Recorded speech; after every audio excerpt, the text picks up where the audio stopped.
안녕하세요. 파민입니다. 혹시 누군가의 배려를 받고도 고맙다는 말을 하지 못한 적이 있으신가요? 우리는 가끔 분명 고마운 마음은 있으면서도 감사하다는 표현을 너무 쉽게 넘겨버릴 때가 있습니다. 오늘은 왜 우리가 그렇게 고마운 마음을 말로 표현하지 못하는지에 대해 이야기해 보려고 합니다. 얼마 전 아주 사소한 일이 하나 있었는데요. 지인이 일을 하다가 문득 제 생각이 났다면서 맨투맨 티셔츠와 마스크팩을 사다 주었어요. 평소에도 잘 챙기며 지내는 사이라 이 순간에는 특별한 감정 없이 그냥 받아왔던 것 같아요. 어쩌면 마음 한편에서는 늘 그래왔던 일이니까 굳이 말 안 해도 알겠지? 라는 생각이 있었는지도 모르겠습니다. 그런데 집에 돌아온 뒤 이런 생각이 들었어요. 그분은 평소에도 저에게 고맙다는 표현을 참 잘해왔더라고요. 함께 시간을 보내면 시간 내줘서 고맙다고 말씀도 해주시고, 집에 놀러 가면 따뜻한 밥을 손수 챙겨주시기도 하고요. 제 실없는 농담도 웃으면서 받아주시고, 제가 무슨 이야기를 해도 차분하게 끝까지 들어주세요. 그리고 집에 갈 때면 운전 조심하세요 라는 걱정을 잊지 않으십니다. 생각해보니 저는 그 모든 배려를 너무나도 자연스럽게 또 너무나도 당연하게 받아오고 있었습니다. 그리고 그 배려 덕분에 그분과 함께 있을 때는 늘 편안함을 느꼈다는 것도 알게 되었습니다. 그런데 왜 저는 그 많은 배려들에 대해서 제대로 고마워라는 말을 하지 않고 지나쳤을까요? 생각을 해봤는데 어쩌면 그동안 저는 고마운 마음과 감사를 같은 것이라고 생각해왔던 것 같기도 해요.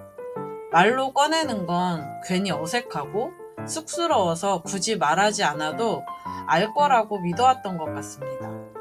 그것 말고도 우리가 감사의 표현을 제대로 하지 않게 되는 이유들을 좀 더 들여다보면 나도 저 사람을 잘 챙기고 있잖아 라는 마음도 있고, 가끔은 고맙다고 말하는 순간 내가 받는 사람, 조금 더 약한 사람이 되는 느낌이 싫어서일 때도 있고, 또 어쩔 땐 감사를 말하면 괜히 상대가 오해할까봐 그럴 때도 있는 것 같아요.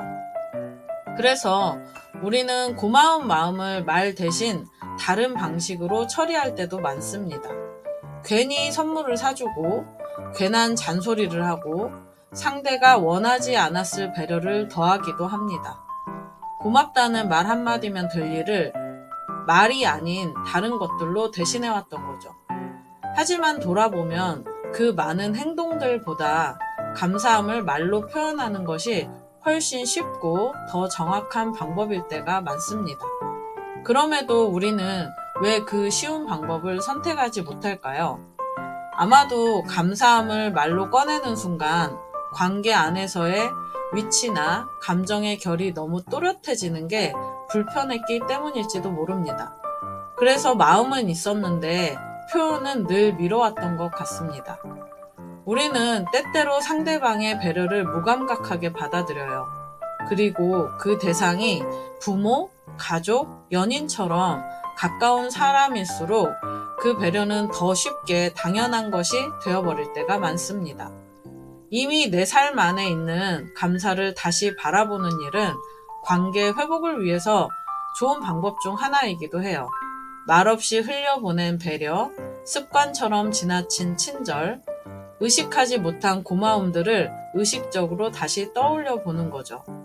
우리는 살면서 수많은 감사를 그냥 흘려보냅니다. 하지만 그 감사들을 하나씩 떠올리고 기억하고 말로 표현하기 시작할 때 관계는 다시 살아나고 내 삶의 감정결도 조금 더 풍성해지는 것 같습니다. 감사는 상대를 위한 말이기도 하지만 결국 나를 위한 태도이기도 합니다. 그래서 오늘은 이 질문을 해보면 좋을 것 같아요.